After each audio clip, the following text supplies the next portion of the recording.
Halo semuanya, kembali lagi dengan gue Jordi dari channel The Lazy Mandi, The Lazy Gadget, Lazy Media. Terserah kalian mau sebutnya apa. Dan hari ini gue akan ngebahas Oppo Aspen 1. Ini adalah smartphone yang baru dikirim dari Oppo. Dan ya kita akan langsung bahas aja. Kita akan unboxing dikit, kasih lihat konten isinya tuh ada apa aja. Dan dari boxnya sendiri kalian bisa ngeliat kalau Oppo Aspen 1 ini sangat-sangat colorful. Boxnya tebel banget. Dan ya karena gue cukup amatir, gue memilih untuk ngerobek duluan karena kemarin gue syuting, tapi gue ngerobeknya salah jadi lama banget bukanya, jadi akhirnya gue milih buat ngerobek duluan jadi lebih gampang, lebih cepat. Dari sini kalian akan ngelihat kalau ada 4 fitur, ini nanti gue akan bahas sedikit karena nanti di unboxing kelihatan juga. Dan gue kebetulan dapat warna putih, yang warna putih itu namanya Unicorn White, nanti ada yang warna hitam namanya Lightning Black. Jadi kita akan langsung masuk ke barangnya aja. Oh iya, gue dapat yang 8128 ya untuk variannya. Nah, dari awal kalian akan langsung mendapatkan sebuah box putih. Di dalamnya kalian akan mendapatkan sebuah, ya cukup lengkap sih. Dapat case, silicone case, terus dapat manual book, petunjuk penggunaan, dan SIM ejector. Jadi salah satu aksesoris yang udah lumayan umum ya kalau kita ngomongin smartphone. Terus kita langsung ngeliat, bentar gue beresin dulu karena nanti kalau gak gue beresin berantakannya parah. Kita akan langsung ngeliat smartphone-nya sendiri. Ini adalah Oppo A91 dan ini yang tadi gue bilang, ada 4 fitur penting dia. Yang pertama adalah 48 megapiksel AI quad kamera, jadi kamera lensanya ada 4. Full HD AMOLED screen, jadi layarnya udah nikmat pokoknya. 20 watt full flash charge, dengan ini tuh pokoknya kenceng banget untuk ngecasnya, dan in-display fingerprint 3.0. Jadi kita akan langsung buka aja. Buka. Masukin lagi. Sebelum gue bahas smartphone-nya, gue bahas sedikit dulu, karena di bawah sini masih ada beberapa hal.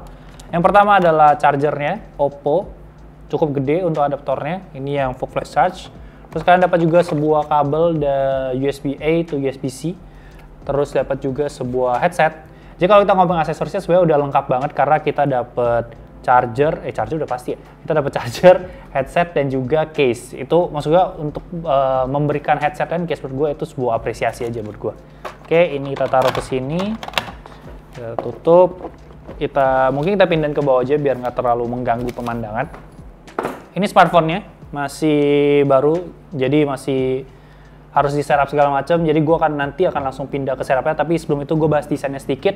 Dan ini karena bisa bilang first impression lah, jadi nanti kontennya mungkin gue akan lanjutkan dengan full review 30 hari di channel TLG sendiri, atau mungkin karena kita ngomongin TLM kan game banget ya, jadi mungkin nanti gue akan lakukan gaming test beberapa game, jadi mungkin kita bisa komen di bawah mau tes game apa aja di smartphone yang satu ini. Nanti gue akan compile semuanya, gue akan bahas, ya mungkin yang kamera juga akan gue bahas di TLM, nanti kita lihat aja, gue akan announce di community tab-nya antara TLM dan TLG. Nah, dari desain sendiri, first impression gue adalah smartphone ini benar-benar tipis dan ringan banget. Jadi ini kalau apa ya, cara ngasih lihatnya adalah mungkin begini, gue bisa nggak ada beban megang smartphone ini karena emang ringan banget. Ini benar-benar tipis banget. Ini kalau secara technical speaking ini 7,9 mm. Enaknya adalah pertama kalian nggak akan kerasa kalian bawa smartphone, jadi benar-benar ya nggak ada beban gitu. Terus ini baterainya udah gede ya, jadi kalian nggak perlu bawa powerbank lagi yang bikin beban kan semakin hilang. Terus kalau kita ngomong ringan, ini enak banget buat nonton. Maksud gua nonton adalah kalau kalian tiduran kan kalian suka nonton tapi pegang tuh sambil tiduran. Ini tangan kalian tuh nggak akan pegel, jadi benar-benar enak banget. Jadi ya mungkin gue akan setup sedikit dulu, baru nanti kita akan langsung bahas kalian layarnya gimana, kalian bisa ngeliat UI-nya gimana. Oke, gue setup dulu.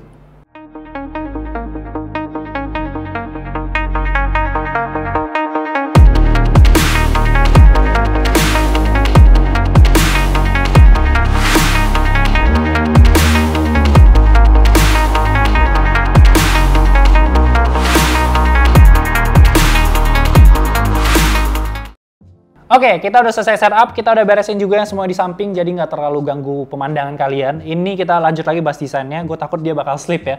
Ini untuk layarnya dia udah Corning Gorilla Glass 5, terus yang menarik adalah sebenarnya dia menggunakan layar 6,4 inci Full HD Plus AMOLED. Iya, AMOLED. Dibandingkan smartphone gue sekarang iPhone XR itu masih IPS ya, ini udah AMOLED. Dan dari layar sendiri gue sangat suka, ini benar-benar enak buat entertainment lah, warnanya tuh menurut gue tuh pas banget dan kontrasnya tuh udah pas banget. Jadi kalau gue mau nonton YouTube, mau nonton Netflix, gue bakal milih ini dibandingkan smartphone gue sendiri gitu. Dan ini ringan, jadi tadi yang gue bilang kita ringan tuh kalau main game tiduran gak capek tangan, nonton juga gak capek. Ada satu hal lagi di layar, di mana ini dia juga punya in-display fingerprint scanner yang benar-benar cepat karena cuma 0,32 detik.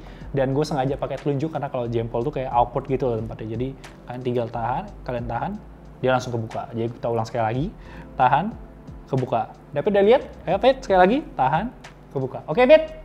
Angguk dong kameranya biar kayak YouTuber lain gitu. Oke, lanjut dari spesifikasi, dia menggunakan MediaTek Helio P70 dan untuk konfigurasi memorinya itu di RAM 8 dan ini storage-nya itu di 128GB.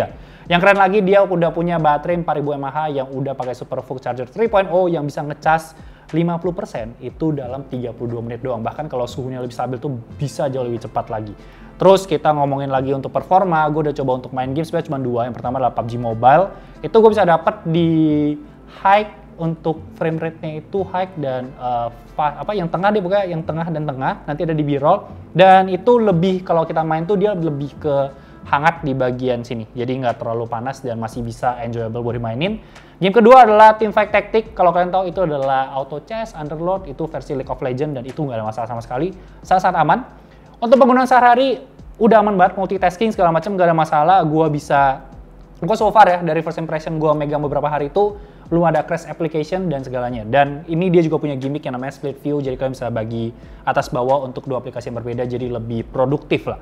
Sayangnya yang satu hal yang cukup gue sayangkan adalah dia masih ColorOS yang 6, yang based on Android 9, jadi gue belum bisa yang namanya dark mode, mentok-mentok cuma night shift yang bikin agak warm biar mata kalian tuh nggak terlalu capek. Nah, selanjutnya kita bahas juga di bagian kamera. Dia punya 4 lensa di sini. Depan dulu deh, depan tuh ada 16 megapiksel selfie, ini udah lebih dari cukup banget. Nanti gue akan kasih sampel-sampel fotonya. Karena kalau kita ngomongin kamera, udah pasti sampel foto yang akan memberikan kalian semua jawaban ya. Dan bagian belakang, 4 kamera, ini ada 48 megapiksel untuk kamera utamanya. 8 megapiksel ini ultra wide dengan derajat itu 119 derajat. Jadi kalau udah lebih dari 119 itu bakal agak blurry, agak ketarik dan bikin orang gemuk gitu. Terus ada 2 megapiksel yang mono dan ada 2 megapiksel juga portrait. Dan portrait itu bisa 3 sampai 8 cm dan gue udah coba di beberapa mainan. Pokoknya ini pasti banyak banget foto-foto yang masuk yang bisa kalian lihat. Tapi dari apa yang gue ambil, itu fotonya itu gue rasa untuk bagian warnanya itu sangat natural. Jadi bener apa yang paling deket ke apa yang gue lihat, terutama karena gue bandinginnya sama Zenfone 6. Dan Zenfone 6 tuh lebih menang di detail, tapi baik-baik lagi kalau kita ngomongin harga ya, pasti ini jauh-jauh lebih murah dibandingkan Zenfone 6. Gue nggak bandingin sama iPhone XR sih. Untuk night mode-nya sendiri, dia lebih apa ya istilahnya ya? Untuk night mode tuh fitur yang menurut gue nggak terlalu wow gitu, nggak terlalu terpoint out karena yang penting dengan keadaan low light kalian masih mendapatkan foto. Bahkan akan sangat banyak noise ketika gue coba ngambil foto tadi di kamar David yang gelap itu karena dia kamera yang gelap di sini.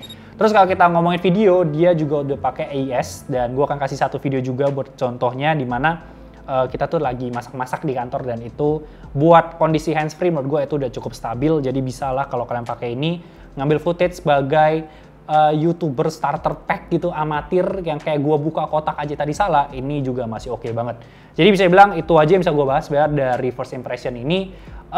Mungkin dari kesimpulannya ini barang harganya di gua buka lagi unlock. Nah, ini barang harganya di Rp3.999.000 atau 4 juta kembalian 1.000 kalian bisa beli di Shopee. Dan menurut gua ini sangat still deal banget sih, karena dari yang paling gue suka tentu aja pertama itu dari bagian layarnya AMOLED, bahkan lebih terang di outdoor dibandingkan iPhone XR gue, lebih enak buat nonton dibandingkan iPhone XR gue. Terus kalau kita ngomongin dari desain ini juga udah kelihatan keren, anak muda banget dan ringan juga, gampang bawa kemana-mana, baterai 4000 mAh dengan SuperVOOC charger udah aman banget.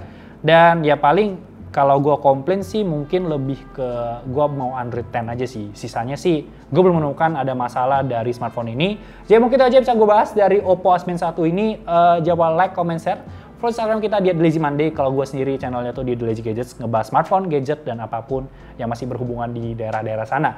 Instagram personal gue di Jordi Leonardo-nya 2 dan Instagram second cam gue di David Plumi yang sepertinya masih kesel di sana ya. Itu aja guys, jangan lupa subscribe. Thank you so much guys for watching and I'll see you next time. Bye-bye guys.